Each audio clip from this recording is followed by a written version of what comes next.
Bismillahirrahmanirrahim. Alhamdulillahirabbil alamin. Allahumma shalli wa sallim ala sayidina Muhammadin miftahi babi rahmatillah adada ma fi ilmillah salatan wa salaman daimaini bidawami mulkillah wa ala alihi wa sahbihi. Assalamualaikum warahmatullahi wabarakatuh. Saudaraku yang dimuliakan Allah, mudah-mudahan Anda yang lagi melihat tayangan ini mendapatkan barokah, hidupnya bahagia, gak mengalami susah, kalaupun susah datang segera sirna dan berganti dengan kebahagiaan. Amin. Insya Allah kita akan bersama-sama belajar, bersama-sama cari ilmu. Kehidupan muslim, kehidupan mukmin tiap hari harus dapat tambahan ilmu. Kenapa demikian? Karena baginda Muhammad SAW sendiri menyatakan, kalau terbit matahari di suatu pagi, kemudian di pagi itu, di hari itu aku tidak mendapatkan tambahan ilmu, maka di hari itu aku tidak diberkati. Bayangkan, baginda Muhammad SAW sendiri menyatakan seperti itu. Karena itulah Allah mengajarkan pada Rasulullah SAW untuk mendapatkan tambahan ilmu selalu. Allah pun perintahkan Rasulullah untuk berdoa minta sama Allah. Dalam Al-Quran disebutkan, wa qur rabbi zidni ilma. Dan katakanlah wahai baginda Muhammad SAW, Rabbi zidni ilma. Ya Allah, berilah aku tambahan ilmu.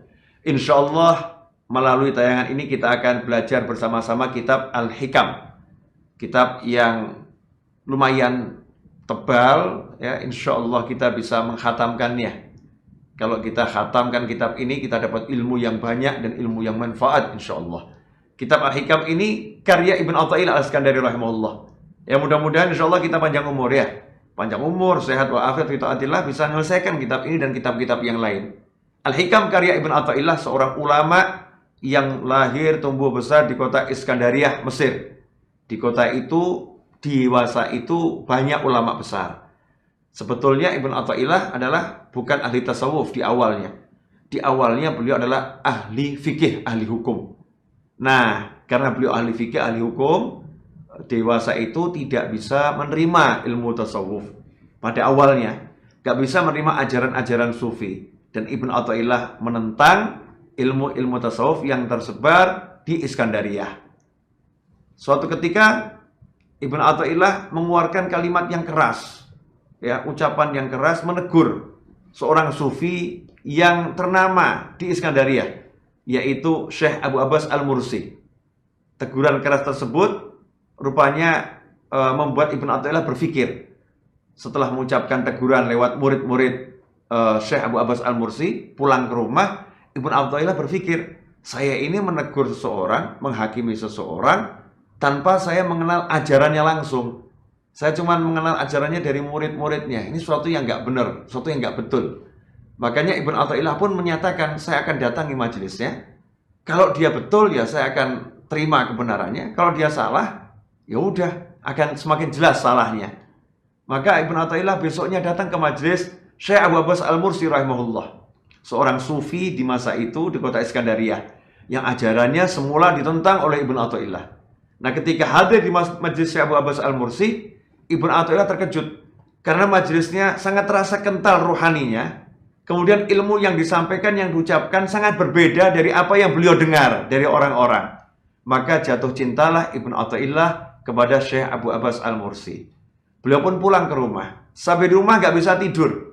Ya, terus merenungkan ucapan Syekh Abu Abbas Al-Mursi. Dan beliau berkata, besok saya harus datang lagi. Ya, ini ilmu-ilmu yang disampaikan, ilmu yang tidak saya dengar dari apa yang saya pelajari selama ini. Besoknya beliau kembali ke majelis Syekh Abu Abbas Al-Mursi rahimahullah, dan ketika melihat kedatangan Ibn Athaillah, Syekh Abu Abbas Al-Mursi pun bangkit berdiri menyambut Syekh Ibn Athaillah.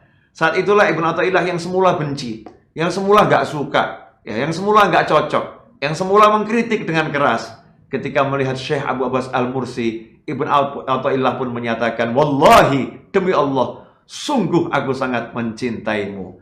Ikhwani rahimakumullah, dari sini kita bisa memetik pelajaran, ya. Apa itu? Jangan suka menghakimi orang lain tanpa kita meneliti dulu kebenaran dari berita yang kita dengar. Jangan mendengar dari orang-orang kemudian menghakimi orang lain. Datangi yang bersangkutan, tanya langsung, ya, dan minta penjelasan apa maksudnya. Tabayyun, sehingga tidak terjadi salah paham dan kita tidak rugi. Ya, kita tidak rugi. Ibn Athaillah karena beliau tidak ada kesombongan dalam hatinya, ya karena ada insaf, ya hatinya itu juga mau belajar dari orang lain. Beliau pun mendatangi dengan gentle orang yang beliau benci, orang yang beliau musuhi ajarannya. Nah, saat mendengar langsung ternyata ajarannya benar, ya ajarannya betul, nggak salah, beliau pun menjadi muridnya, bahkan melamar menjadi muridnya. Ibnu Athaillah pun akhirnya menjadi murid kesayangan Abu Abbas Al-Mursi. Nah, dalam pelajaran belajar kepada Syekh Abu Abbas Al-Mursi rahimahullah, Ibnu Athaillah menulis, ya di awal-awal belajarnya beliau menulis kalimat-kalimat hikmah hasil perenungan selama belajar. Kalimat-kalimat hikmah itu beliau tulis di lembaran-lembaran kertas, kemudian beliau sodorkan kepada gurunya.